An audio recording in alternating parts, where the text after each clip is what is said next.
you have to have in entrepreneurship a bit of a limitless mindset. You have to have a limitless mindset because it's when you see the restrictions or you see too many boundaries that you're not able to really innovate and create and believe that there's a different way. Back to that idea of trying to create solutions around problems that are being presented. Well, how can you come up with creative solutions if you see limitations? You can't.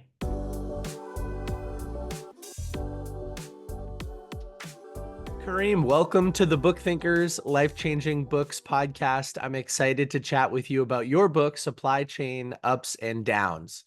I want to kick off with your background. Your book starts with a rich account of your upbringing and how your cultural heritage influenced your career. So tell us, how did you get into the supply chain industry and how does your background relate to that? Yeah, I know. I think, first of all, thank you so much for having me on the show. Really appreciate it. And for all the work that you and Book Thinkers do. I really do appreciate us always talking and working together. My background is like many entrepreneurs' backgrounds. It's not a straight path. I really just had elements of what led to my final path being in the realm of the supply chain industry. And what are some of those elements? At a very young age, I was entrepreneurial. Anything I could sort of be able to do to be able to create commerce or interest in a product or a service that I was trying to put together. I was interested in those things at a very young age. So, selling blueberries in my neighborhood or t-shirts in the mall or those things that you do as a young kid and a teenager were sort of the beginnings of this. I then, was pretty well traveled. My family came from Lebanon, and that meant that in the house I was speaking three languages. I was speaking Arabic, French, and English from a very young age. And family was sort of spread out throughout the world. So we would take trips to different parts of the world to visit family. And this idea really spurred that concept of kind of global citizenship and that it's a big planet and I was not, someone who never left my hometown or never left my state. I really was getting on airplanes from probably before 1 year old. So these things all played into sort of my global mindset and those concepts. And then a mixture of different business experiences really that came together to allow me to understand customer needs and business needs and manufacturing needs. I worked in the realm of consulting for a little bit. I worked in the regulatory space and the financial space for a while. And that provided some of the backbone of some of the risk mitigation type of ideas and mentalities that I talk about and that I write about.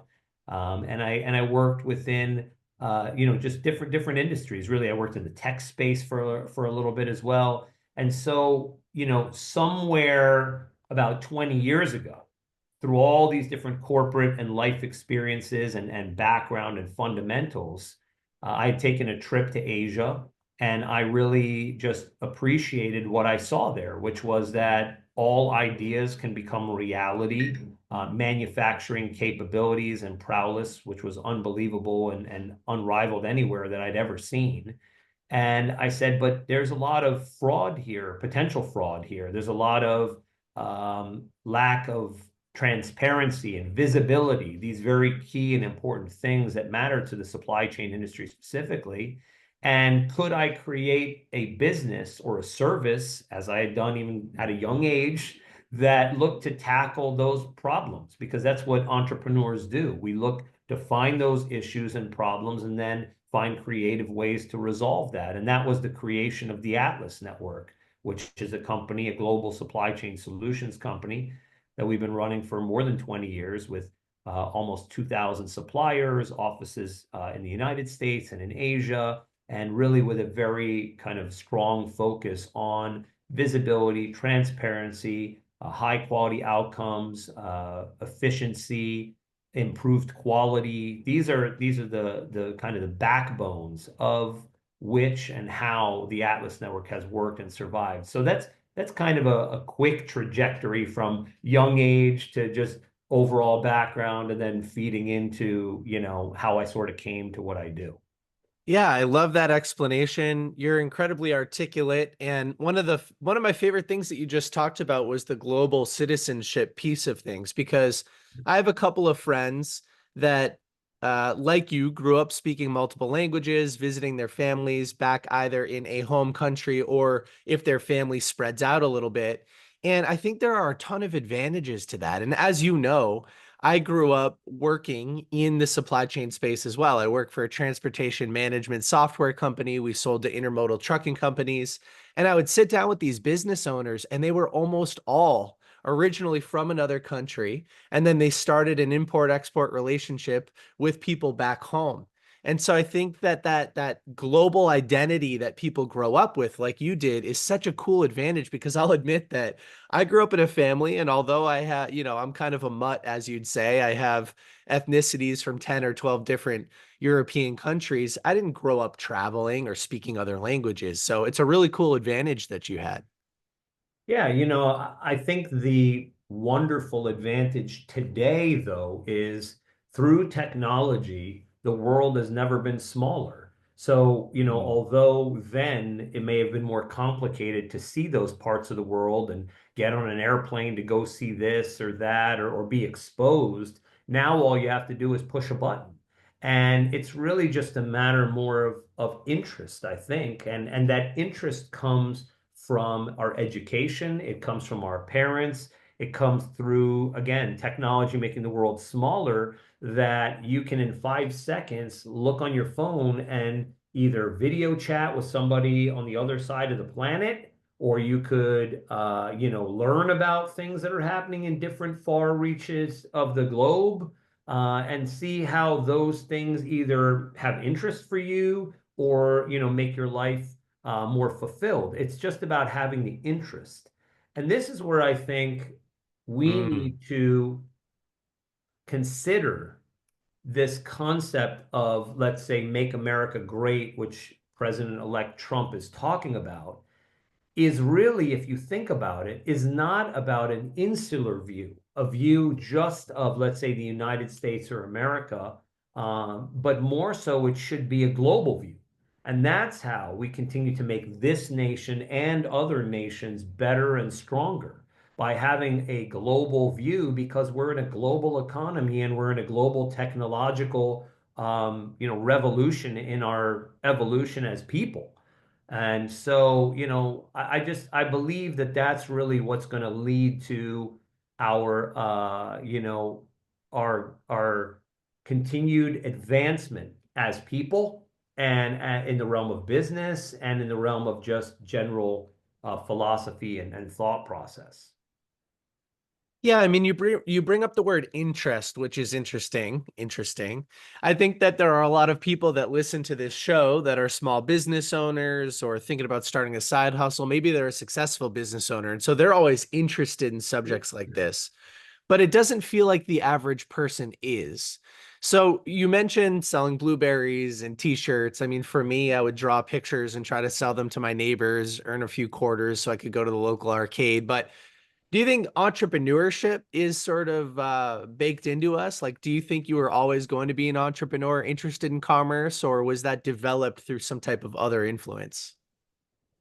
I think we all have some of that within us. Now, whether you choose to then make it a deeper passion and then expand upon that deeper passion, that Mm. really, I think, is a matter of personal, who you are as a personality, and also some additional influences. I think that if you have mentors or people that are in your environment or in your world that are entrepreneurs or business people, let's say, that you look up to, then that's going to rub off. I had an uncle of mine who was a eternal entrepreneur, even to now, big entrepreneur. And at a very young age, he was talking about things that were different than what other people were talking about. Hey, if there's a mountain, you got to climb it. When you climb it, you get to the top of there, you're going to see other mountains, and you got to then want to go for those other mountains too. I mean,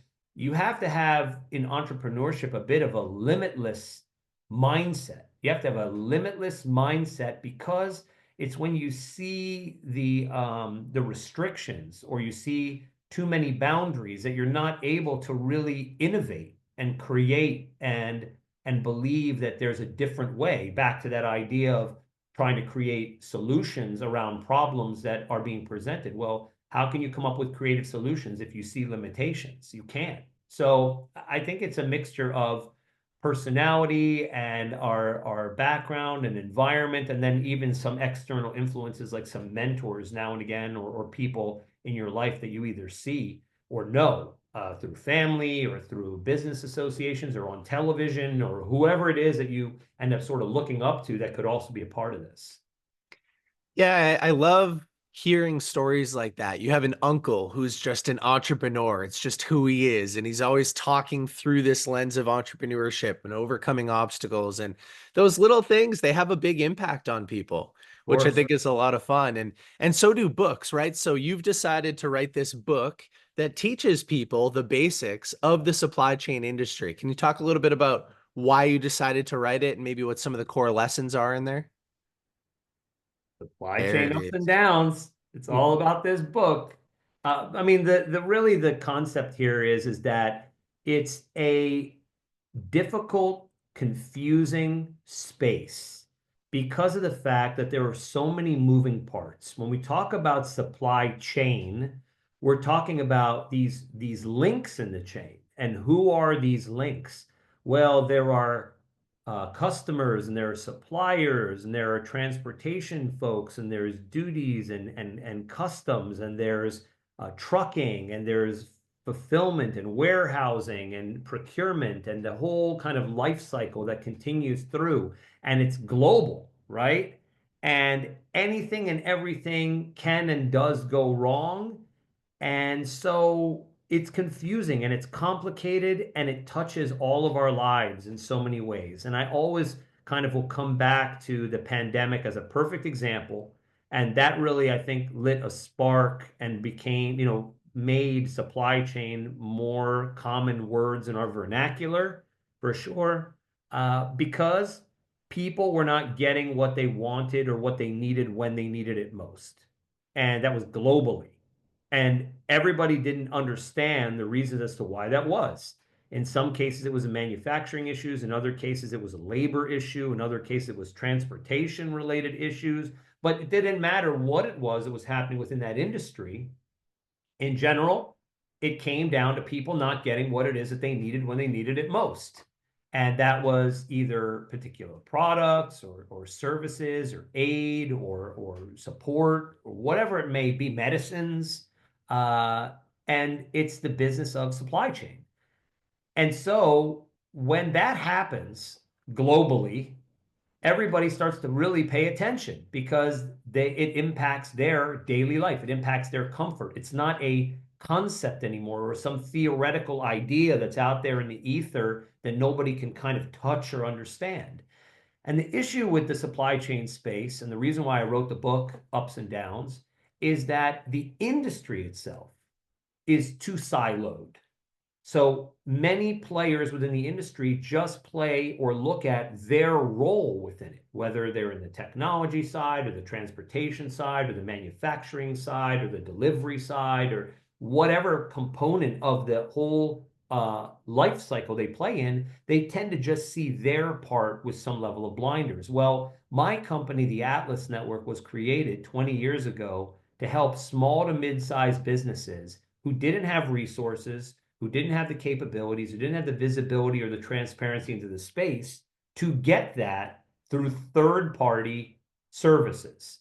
And in doing so, we had to be the group that would build their supply chain, manage their supply chain, make sure that products were being delivered, that they were in accordance with what the clients wanted, and then back on through for reordering and delivery process all over again. So in doing that for more than 2 decades, we got a very holistic view of the supply chain. And I thought the best thing would be with that level of experience and those experiences that we've had with customers and suppliers and transportation and all the different touch points I just mentioned within the industry to sort of bring it home in a holistic book, easy read, 150 pages that people could relate to pick it up whether you're a student or an entrepreneur or different business person of different capacity, and really get a sense of the entire supply chain industry in a very short read. So that was the impetus behind this, because there is no cohesive voice in this space.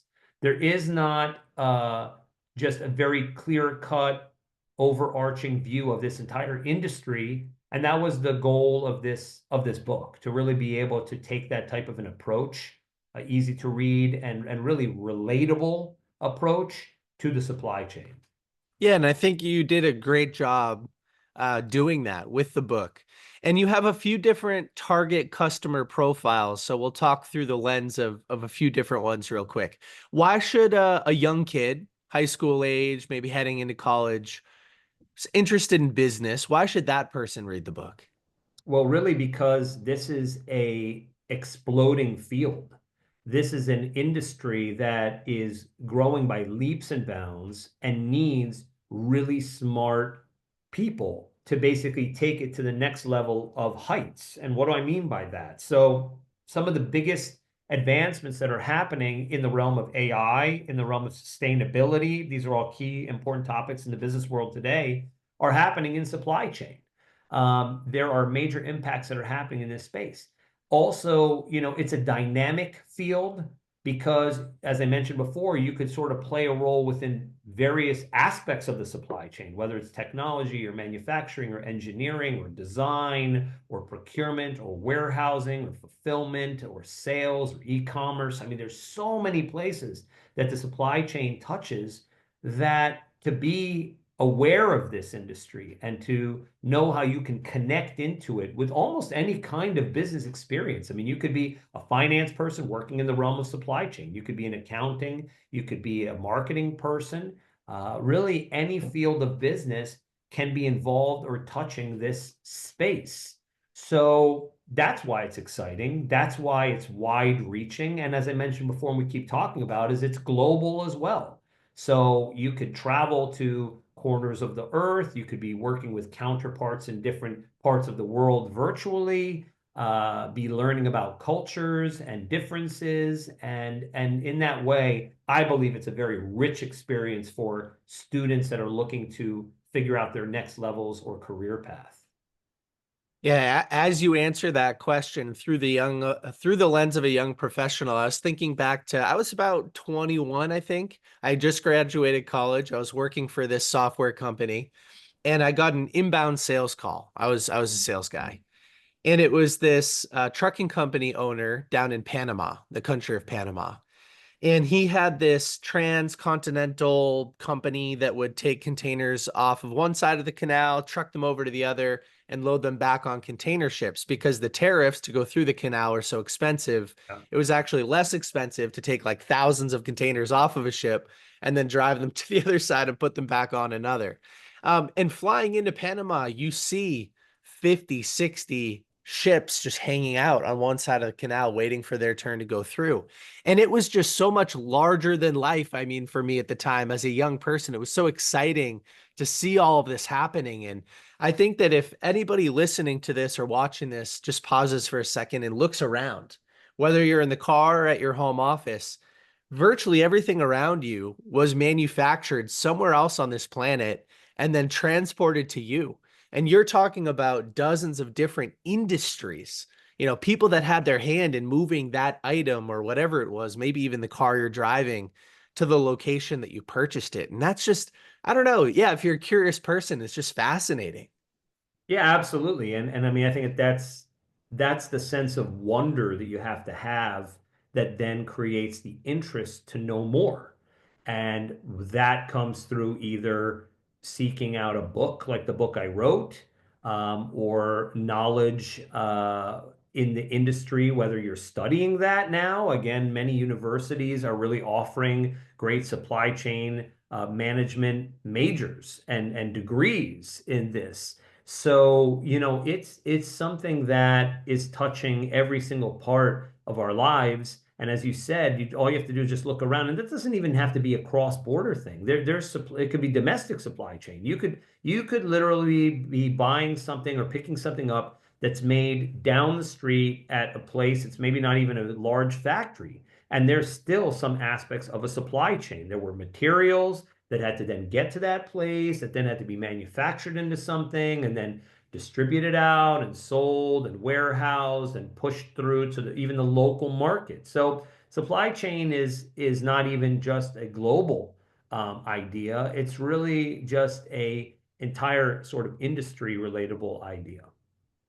Yeah, most people, most readers of books like yours don't realize that there are print on demand services like the one that Amazon offers. So Yes. when they buy their book and that transaction goes through, there's a printing press at their local Amazon warehouse that's actually building that book from scratch and then shipping it right to their door so that they can get it the next day. I mean, that book didn't exist until they decided to purchase it. Exactly. And that's where it really gets really very interesting, where it's not even mass production anymore. It's mass customization is really what Mm. we're talking about. And at the push of a button. So again, that printing press had to get to that place, and those inks had to get to that place, and that paper and card stock had to get to that place. And then it had to then be put together in this beautiful symphony of technology and innovation and manufacturing. And then probably boxed via AI or robotics and then shipped and labeled and then sent out and then, consumed. And so, it's a great example and it is a perfect example of even just, supply chain of kind of book and printing industry. So yeah, I said we would tackle multiple target customer profiles for your book, so we'll do one more. sure. Somebody like me. I'm 30 years old. I'm a small business owner. I've got 10 people on the team. I work mostly virtually, helping authors promote and market their books. There are a lot of people in our audience that are small business owners that might be having a hard time drawing a connection between reading a book about supply chain and their individual business. So help bridge that gap for us. Why should somebody like me read the book? Well, I think that it's just such an important part of everything that we do within the realm of business that to not have a backbone or some level of an understanding is sort of putting some blinders on. Whether it directly impacts your industry or your business, I think is a secondary concern. Mm. I think that it's just first and foremost have knowledge because knowledge is power. That's that. Second of all, that through that knowledge, maybe it sparks some kind of either an idea or a thought that could either be a new segment to your business or something that you may have been facing that's been a challenge in the past that you then can look at and say, oh, well, maybe I could resolve this with this kind of solution set or this kind of mentality, or I didn't even know that those opportunities existed. So it may not even be you pick up the book to try to solve things that are happening in your business today. You may pick up a book like this, look at it, and then it just spurs kind of a spring of thought and ideas for either improvements or new areas to sort of tackle or look into because you know your business, but you also don't know what you don't know. So when you get the knowledge and you start to understand, then you can connect dots that you may have not even seen before. And I think that that's probably the most exciting part of my work for the past, 2 decades at the Atlas Network has been that exactly what I just said. Being able to connect dots for small to mid-sized businesses that they themselves don't see because they don't understand this industry. But I do, and my team and my company does. So I could look at a company and they could start talking about they're doing this, they're doing that, here's where they've had a challenge, so on and so forth. And very quickly, I can say, well, did you ever consider doing A, B, C, and D? And the light bulb goes off, and they'll say, I didn't even know I could do that, or I didn't even know that that was a possibility, or I never even thought in those ways because we've been doing it this way for so long. So, if you can't meet with a company like mine, like the Atlas Network, or service providers like what we do in supply chain, global supply chain solutions, then picking up a book like this is your next best course of action because it could create new opportunities for you that you may not have even been thinking about. Yeah, I think so too. And of course, we'll have a link to the book in the show notes. We'll also link the Atlas Network so that people can click through and learn more about that. Because like I said, there are plenty of business owners who might say, wow, I've got to reach out to this guy, Kareem. Another great example of how supply chain relates to, I'd say, all of our lives is Donald Trump was just reelected to president of the United States. And a big talking point for him is China and raising tariffs.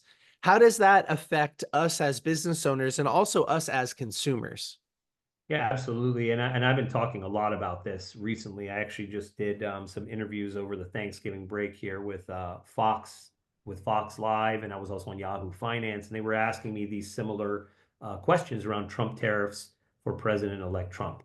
And essentially, what I could say is it will directly impact consumers for sure. Mm, How?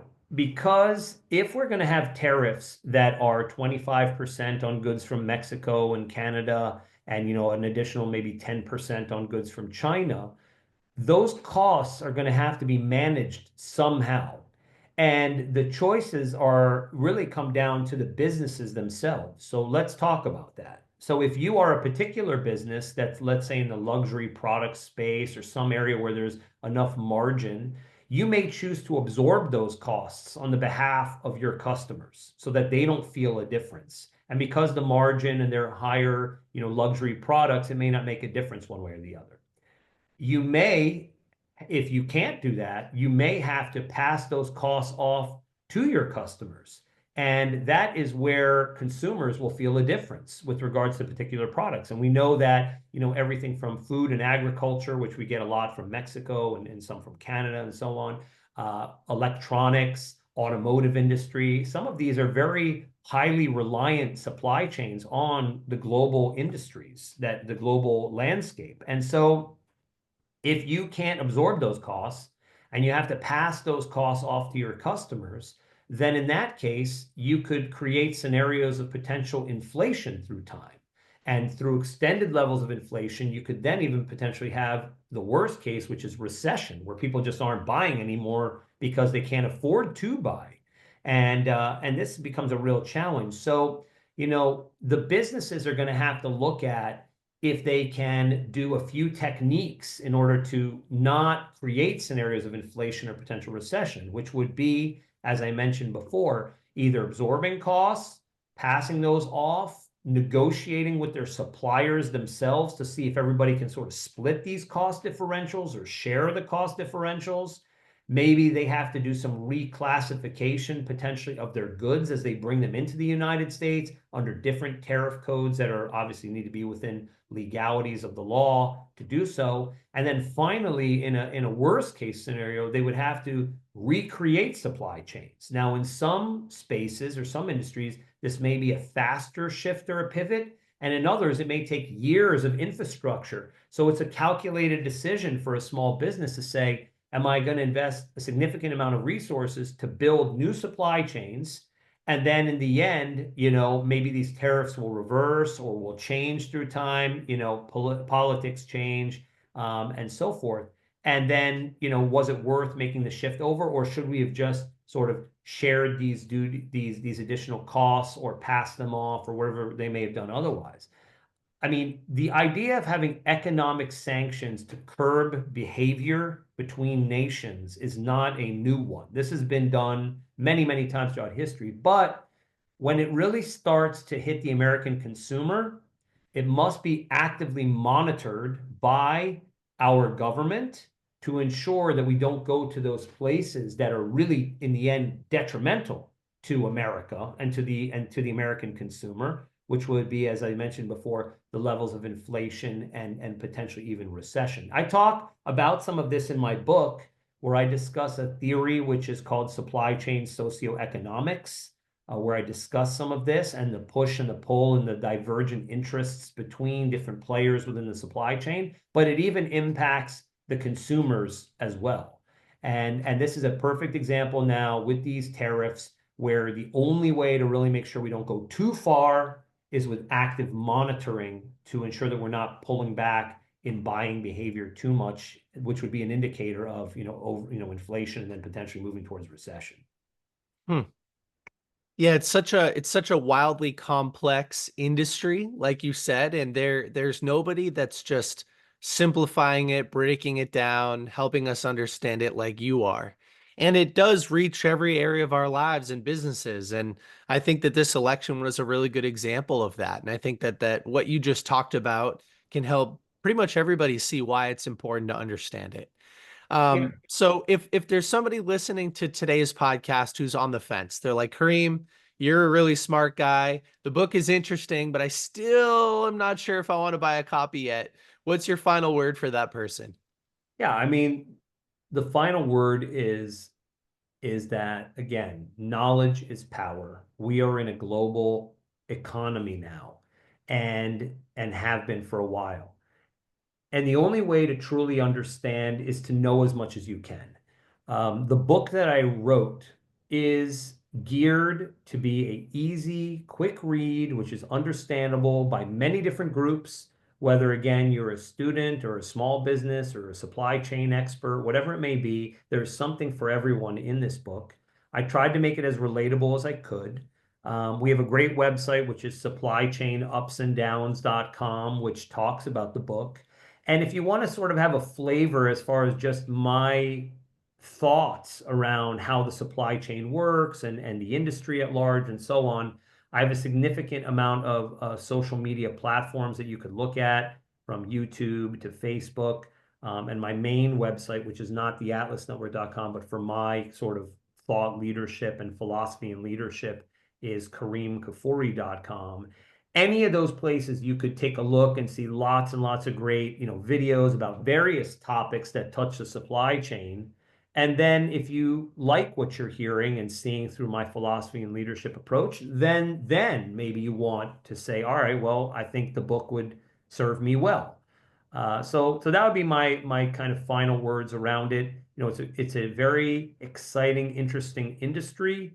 It does touch all of us. And it's important for you to know as much as you can before it's kind of too late and you get to these places where, products aren't on the shelves or prices are skyrocketing and nobody understands why that is. Well, it'd be good to know why that is. And maybe even be able to be ahead of that a bit because you understand the mechanisms that exist within this industry. Yeah, that's amazing. That's amazing advice just to read and implement the book so that you can understand more. What's one final piece of career advice you have for a young professional interested in this other than reading the book? Any specific areas of the industry that people should be paying attention to? Um, I would say it's not so much a particular area of the industry. I think it's more about what we talked about before, which is, we live in a global economy. That's where we live today. Technology makes that world smaller. And in order to really be able to function and work actively in the realm of business, even if it's not supply chain, you have to have a global mindset. And the supply chain industry highlights that very much so, that actions that are being taken on the other side of the planet impact consumers or behaviors on the other side of the planet. And so, with that in mind, my big word of advice more than anything else for people who are considering, career change and so on, is to really just have a very global mindset and think about global citizenship and the idea that we're all on this rock together, right? We're all on this planet together, and how we're going to actively be able to work to improve our daily lives and the lives of not just us but others throughout society. Yeah, if you think about how disconnected we were, let's just say 30 years ago, and about how connected we've become over the last 30 years, I can only imagine that over the next 30 years, it'll become even more important to understand these subjects because we are all global citizens on the same floating rock, and we should all start acting that way. Well, Kareem, it's been an amazing time with you. I'll link everything in the show notes today. There's one final question which we typically ask, and it kind of goes like this. Imagine the book disappears, your social media disappears, your Fox News stuff disappears, but you can leave the world with one simple message from the book. What would that be? I would basically, it's interesting. That message would be the one that was said over and over again during the pandemic, which is we're all in this together. And I don't necessarily mean it specifically from the health perspective. I mean it with regards to just the way that we all interact with each other as global citizens. And that's the reality. I mean, we are all citizens of Earth, right? When we break it down, it's not so much about, my country, your state, my state. It's about the earth, the things that we do, impact each other, whether it's pollution or business opportunities and supply chain or whatever it may be. There's interconnectivity that is happening. So we're all in it together, I think is really kind of the idea more than anything else. What a wonderful way to wrap up today.